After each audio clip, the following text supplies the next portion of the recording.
Just a quick note before I begin.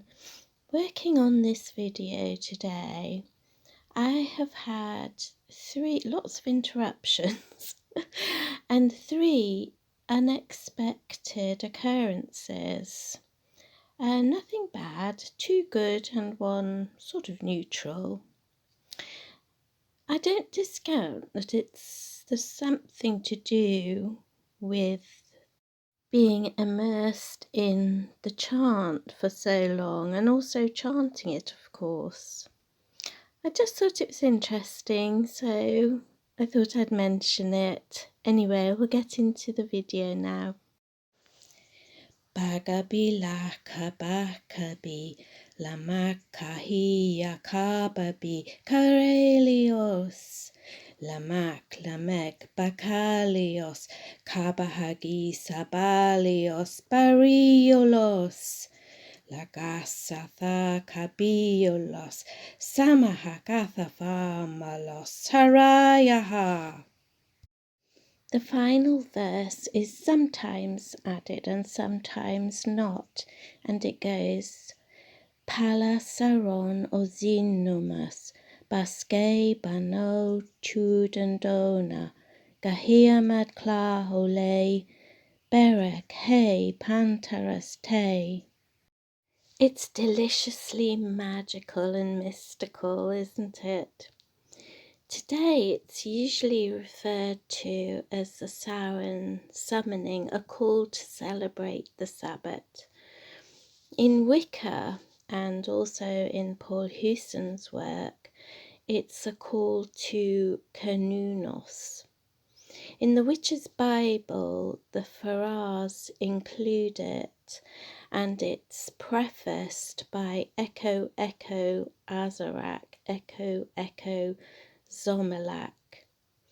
They explain this in their footnotes as well, which are quite extensive, and they explain Doreen Valiente's inclusion of that in the chant. A lot of the information about the Bagabi chant was included in Michael Harrison's work, The Roots of Witchcraft. And he mentioned that the first appearance of it was in a 13th century French play.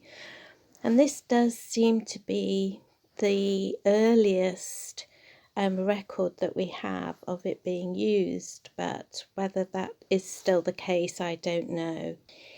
In this play, it is used as an invocation to the devil, and this has given rise to the idea that it's just gibberish, or it's been made up to sound mystical and diabolic.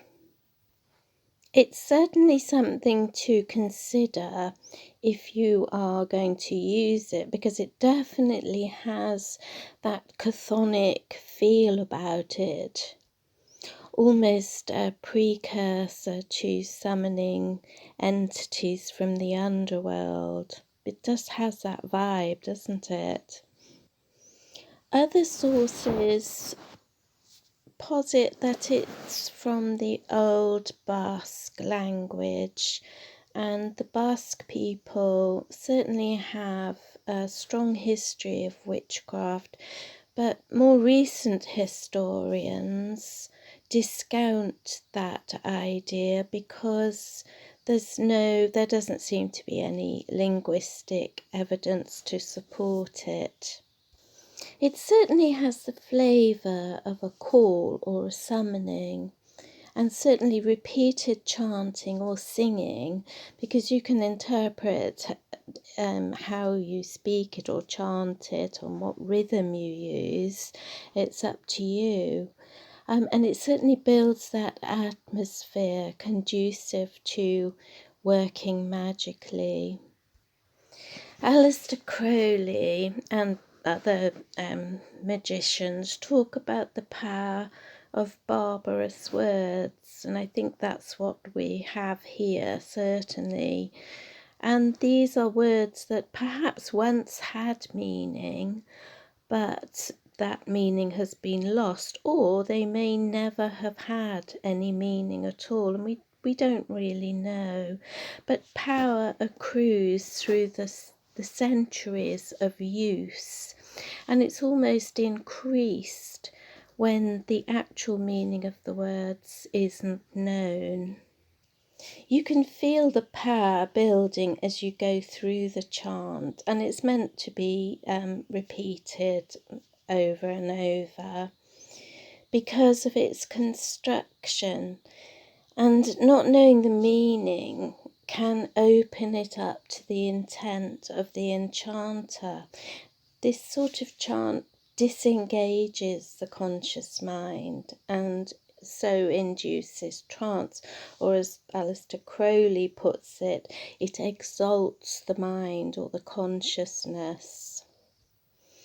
The very last verse, which I spoke about earlier, is a strange one because it's it almost feels like an appendage or an odd add-on, because the power has built nicely in the preceding verses with that use of rhythm and the number 3, and with those final exclamations.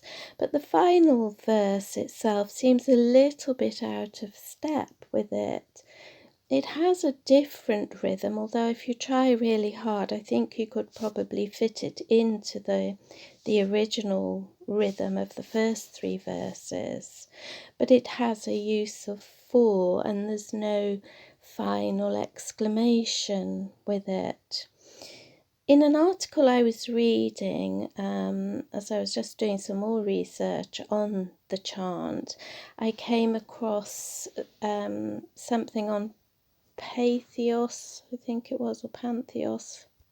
No, Patheos. And it was an article by Heron Michelle, and she has done some research into the chant and has come up with some interesting information on that last verse, which you could go and have a look at if you're interested.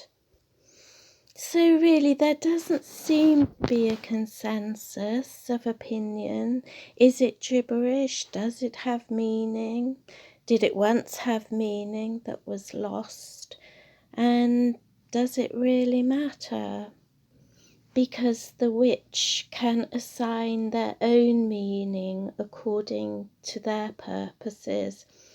And in this way, because of the belief in the potency of the words and because of their constant use over the centuries, they're made possibly even more powerful. Psychologically, the chanting of unintelligible words with repetition and rhythm has the effect of disengaging the conscious mind and connecting us to the other. And really, I suppose common sense would preclude chanting things that you don't know the meaning of, but witches and occultists are ever curious and quite adventurous, so it's a good one to try for Samhain if you dare.